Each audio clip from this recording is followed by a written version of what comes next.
రాజ్యసభ సభ్యుడిగా ఉన్నప్పుడు 20 సంవత్సరాలు 1995 ఫస్ట్ టైం వెళ్ళాను. మహానుభావుడు రామారావు గారు, చంద్రబాబు ఇద్దరు పంపించారు. ఓకే.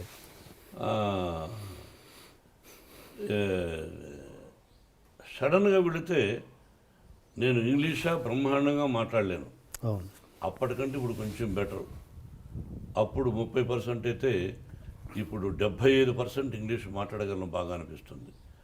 హిందీ అప్పుడు 2% అయితే ఇప్పుడు ఒక 25% మాట్లాడగలను అనిపిస్తుంది.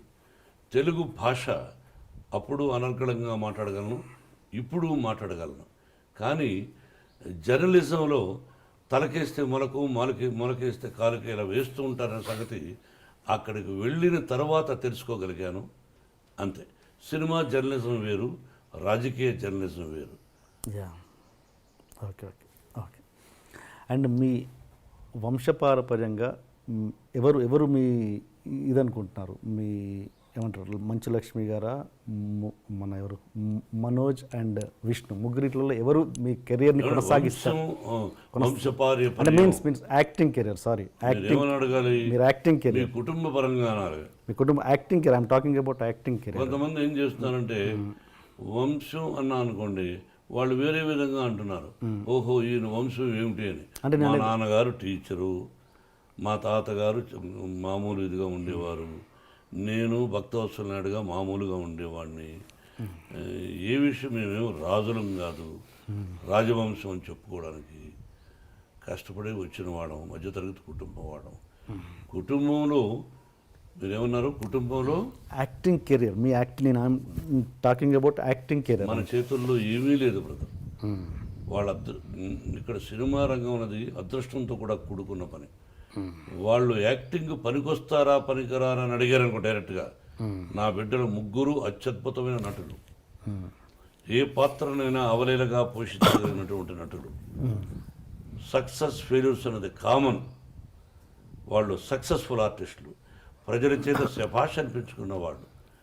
కాబట్టి వాళ్ళు మంచి కథలు వినుకున్నా అదృష్టవశాత్తు కొన్ని అటు ఇటు అవుతాయి, కొన్ని హిట్ అవుతాయి. It is not in our hands. I wish ముగ్గురు ఈ రంగంలో రాణించాలని, ఇదే రంగంతో పాటు ఇంకేదైనా వ్యాపారం చేసుకోవాలని కోరుకుంటున్నాను. మీరు మంచు లక్ష్మి గారు కలిసి యాక్ట్ చేసే సందర్భం ఇప్పుడు రావచ్చా? మీరు కథ తీసుకురండి, చేస్తాను. అలాంటి ఉద్దేశాలు చెప్పారుగా, మంచి కథ తండ్రి చేస్తాను. ఆ అమ్మాయికి ఒక పొగరుంది నా ముందు, నేను చాలా గొప్ప నటి అని. నాకు ఇంకా అహంకారమా పొగరా రకరకాలుగా ఉంది. నా ఎదురుగా ఎవరినో యాక్ట్ చేస్తే వాళ్ళకంటే నేను శభాష్ అనిపించుకోవాలి, నేను శభాష్ అనిపించుకోవాలి సినిమా అనే పొగరు నాకు ఉంది. సినిమా ఎవరైనా కథ తయారు చేసుకోవడం చేద్దాం. ఆ అమ్మాయిని ఏ సీన్లను కనిపించలేకుండా చేస్తాను. ఓకే ఓకే, నటుడుగా. అండ్ ఇంకా మీరు ఈ కమర్షియల్ ఎలిమెంట్స్ పక్కన పెట్టి, లైక్ మీరు బాలీవుడ్లో దంగల్ లాంటి సినిమాలు, అలాంటి సినిమా దంగల్ అమీర్ ఖాన్ చేశాడు దంగల్, అంటే అమ్మాయిలు కుస్తీ అలాంటి, అంటే ఎలాంటి కమర్షియల్ ఎలిమెంట్స్ లేకుండా, ఈ పాటలు ఫైట్లు ఇలాంటివి లేకుండా మీలాంటి నటులే చేయగలరు కదా, అద్భుతమైన నటన. అలాంటివి ఎందుకు చేయలేకపోతున్నారు మన హీరోలు? తీయాలని మన హీరో ఇతరుల గురించి నేను మాట్లాడాను. నేను తీయాలని కోరుకుంది. ఈ మధ్య నాకు 2-3 ఫెయిల్యూర్స్ వచ్చాయి, అందుకని డబ్బు పోగొట్టుకున్నాను. ఇప్పుడు ఈ సినిమా గాయత్రి హిట్ అయింది అనుకోండి, ఆ టైప్ ఆఫ్ కథ ఎవరైనా తెచ్చారనుకోండి, అది ప్రాక్టికల్.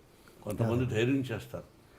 నేను కొన్ని సినిమాలు ధైర్యం చేశాను, మీకు అర్థమైందా? కాబట్టి ధైర్యే సాహసే లక్ష్మి అంటే ఇక్కడ లక్ష్మి ఉండాలి. ధైర్యే సాహసే లక్ష్మి అన్నారు, అంటే లక్ష్మి ఉంటేనే ధైర్యం వస్తుంది. అదే నీకు అర్థం కదా? అటువంటి చేయడానికి నాకు అభ్యంతరం లేదు. మా గురువుగారు ఎప్పుడూ తీశాడు మనుషులంతా ఒకటే అని, నేను యాక్ట్ చేశాను. ఓకే అండి, ఇప్పుడు గాయత్రి సినిమా గురించి మాట్లాడుకుందాం సార్. ఫిబ్రవరి 9వ తారీఖున ఉదయం వాటితో మహాశివరాత్రి ఇంకా 2-3 రోజులు ఉందనంగా గాయత్రిని, అత్యద్భుతమైన గాయత్రి మంత్రం, గాయత్రి దేవి 24 అక్షరాలు, 24 దేవుళ్ళు ఉన్నారు దానిలో. అటువంటి గాయత్రి మంత్రం ఆ పేరు విష్ణుబాబు పెట్టాడు. అది ఫిబ్రవరి 9 రిలీజ్ కాబోతుంది. విభిన్న పాత్రలు పోషించాను. అడగండి. మీరు ప్రతి సినిమా రీమేక్లు ఎందుకు తీసుకుంటారు? Most of the movies remakes ఎక్కువగా ప్రిఫర్ చేస్తుంటారు మీరు ఎందుకు? లేదే రీమేక్లు అల్లరి మొగుడు రాఘవేంద్ర గారి రీమేక్ కానీ ఓకే ఉన్నాయి, నేను పర్సెంటేజ్ ఎక్కువగా ఉంటుంది, రీమేక్స్కి ఎక్కువ ప్రిఫర్ చేస్తారు అన్నది. చాలామంది ఇష్టపడతారు. మీరు హిస్టరీ తీసుకుంటే పేర్లు చెప్పను. ఓకే. రీమేక్ కోసం వెతకం, దొరికితే రైటర్ వచ్చి చెప్తాడు, సరే పలానా లాంగ్వేజ్లోనే తీసి చూద్దామే అంటాం. బాగుంటే ఓకే. రీమేక్లు కూడా ఫెయిల్ అవుతుంటాయి కొన్ని. ఆ మలయాళంలో కొన్ని పిక్చర్స్ కొన్నాను నేను, అన్నీ హిట్గా 1-2 ఫెయిల్ అయినాయి. ఏది కంఫర్ట్గా ఫీల్ అవుతారండి? స్ట్రైట్ ఫిల్మ్ కంఫర్ట్గా ఫీల్ అవుతారా, రీమేక్ కంఫర్ట్గా ఫీల్ అవుతారా ఒక ఆర్టిస్ట్గా మీరు? డబ్బు విషయంలో రీమేక్ అయితే దానిలో ఏం తప్పులు ఉన్నాయి, ఏం డెవలప్ చేయొచ్చు మన నేటివిటీ కోసమని మనం అదే ఫస్ట్ ప్రిఫరెన్స్ ఇవ్వచ్చు. స్ట్రైట్ పిక్చర్ అయితే నటన అదే ఇది ఒకటే, ఆ నటన చూసి నేను నటన చేయను, యాక్టింగ్ చేయను.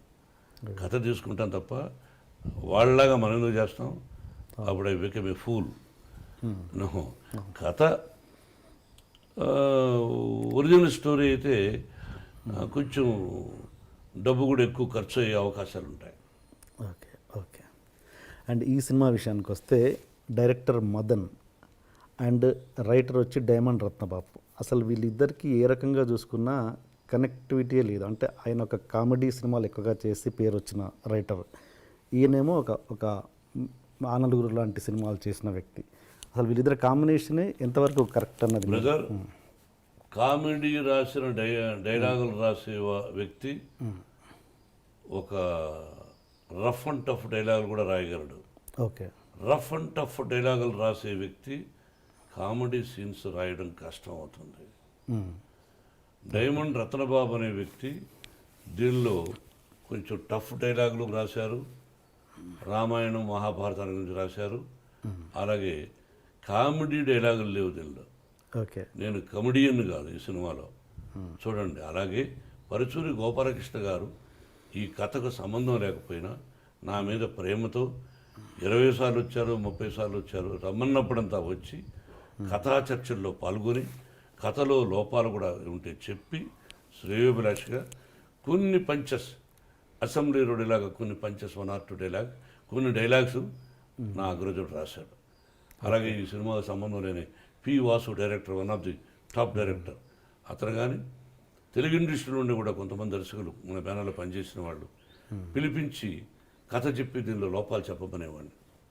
వాళ్ళందరూ కూడా మోహన్ బాబు గారికి ఈ సినిమా హిట్ అవ్వాలి, ఎందుకు ఇంతకుముందు ఫెయిల్ అయింది, సూపర్ హిట్స్గా ఇచ్చినటువంటి హీరో, నిర్మాతగా, హీరోగా ఎందుకు ఫెయిల్ అయింది, ఏమిటి లోపం అని తర్జనలు భర్జనలు చేసి తయారు చేసిన కథ ఇది.